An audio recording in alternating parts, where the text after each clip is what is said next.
Hello guys, आज हम कर रहे हैं शिव पुराण की कथा। प्रथम खंड है तीर्थराज में मुनियों का समागम। मैं आपको सुनाती हूँ, आप मेरे साथ सुनना। ओके। श्री व्यास जी बोले, एक समय की बात है, श्री प्रयागराज में संगम पर सभी स्त्री मुनि एकत्र हुए।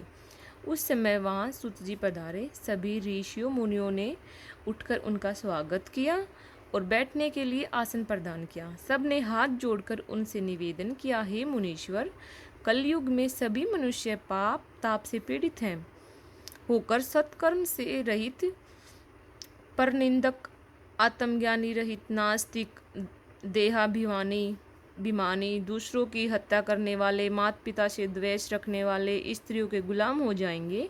वैश्य अपने धर्म से रहित कुमार्गी हो जाएंगे। शूद्र अपने कर्म को छोड़कर तिलक लगाकर ब्राह्मणों का आचरण करने लगेंगे। नकली तपस्वी, ब्राह्मणों के तेजहर्ता, शालिग्राम आदि पाशपाशनों तथा दबंग पूर्वक पूर्वजन करने वाले कुकर्मी, विद्यावाद विवादी, धर्म लोक दुष्कर्मी, धर्म के नाशक, दगंबी, अभिमानी, क्रूर होंगे। स्त्रियां भी धर्म के से विमुख हो जाएंगी। वे माता पिता की भक्ति से विमुख, पति से विमुख, प्रेमी के साथ रहने वाली, तमोगुण और नित्य रंगमण करने लगेंगी। इस दुख से छुटकारा दिलाने वाला कोई सरल उपाय बताइए। मुनियों की यह बात सुनकर सूत जी भगवान शंकर का ध्यान करके बोले, शिव पुराण की संहिताओं के भेद। श्री सूत जी बोले, हे मुनीश्वर, कलयुग के पापों को नष्ट करने वाला परमदायक शिव पुराण वेदांत का सर्वस्व कहा गया है।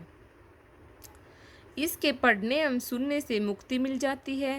व्यास जी का कहना है कि शिव पुराण का एक या आधा श्लोक पढ़ने वाला भी पापों से मुक्त हो जाएगा। जो व्यक्ति सावधानी पूर्वक पूरा पाठ करेगा वह जीवन मुक्त हो जाएगा।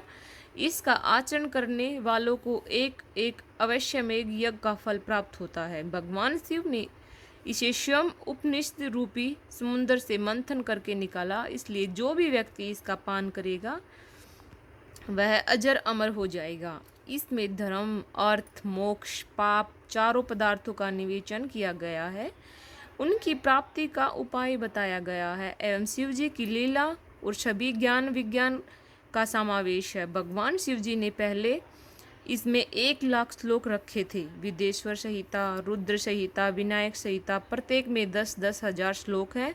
उमा संहिता 8,000 श्लोक हैं। मातृ संहिता में 8,000 श्लोक हैं। एकादश रुद्र संहिता में 13,000 श्लोक हैं। कैलाश संहिता में 6,000 श्लोक हैं। शतरुद्र संहिता में 3,000 श्लोक हैं। कोटि रुद्र संहिता में 9,000 श्लोक हैं। सशस्त्र कोटि रुद्र संहिता में 11,000 श्लोक हैं। मानवीय संहिता में 10,000 श्लोक रखे गए हैं। धर्म संहिता में 12,000 श्लोक रखे गए, परंतु इस कलयुग में जीवों के उद्धार के लिए भगवान शिव ने इसमें कुल 24,000 श्लोक कर दिए हैं। अब इसमें विदेश्वर संहिता, रुद्र संहिता, कोटि रुद्र संहिता, श्री उमा संहिता, कैलाश संहिता, वायतीय संहिता रखी है। जो इन सभी संहिताओं का पाठ करता है वह जीवन से मुक्त हो जाता है।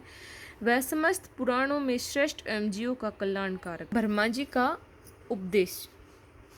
सूत जी बोले, पूर्व काल में जब कल्पों का नाश हो गया और बाद में पुनः इस कल्प का उदय हुआ तो 6 कुलीन मुनियों ने सृष्टि के प्रारंभ होने पर विचार किया कि सबसे परे हैं या नहीं हैं। इसका निर्णय कराने के लिए ये ब्रह्मा जी के पास गए।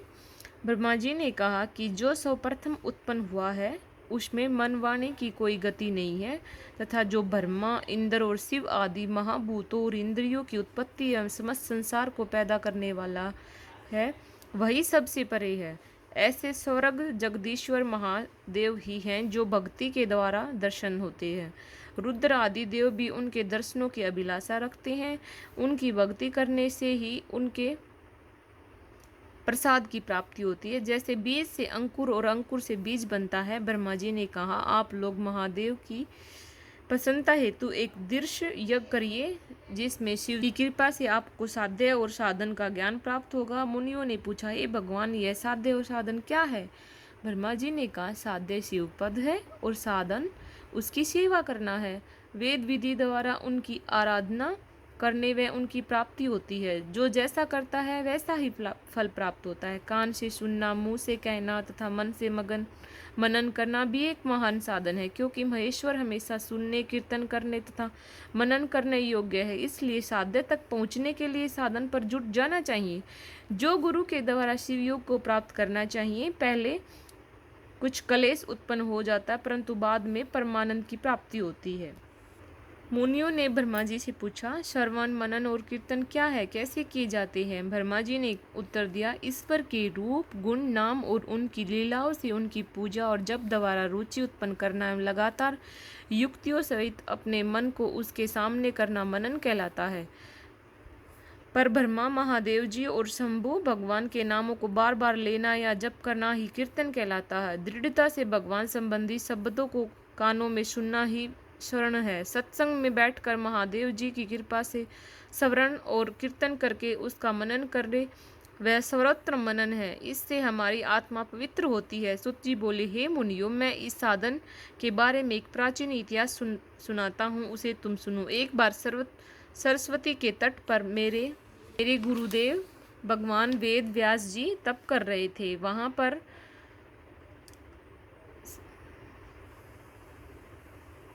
पर संत कुमार जी ने उनसे पूछा, हे भगवान शिव जी, तो आपके प्रत्यक्ष सहायक हैं, फिर आप ऐसा कठोर तप क्यों कर रहे हो? व्यास जी ने उत्तर दिया, मैं अपनी मुक्ति के लिए तप कर रहा हूँ। तब संत कुमार महाराज जी ने कहा, ऐसा ही भ्रम मुझे भी हुआ था। इसी तरह मैंने भी अपनी मुक्ति के लिए मद्राचल पर्वत पर तप किया था। तब शिव जी की आज्ञा से उसके नदीश्वर ने मुझे बताया कि शिव जी के कीर्तन, स्मरण तथा मनन द्वारा ही मुक्ति मिलती है। तब मेरा भ्रम दूर हो गया।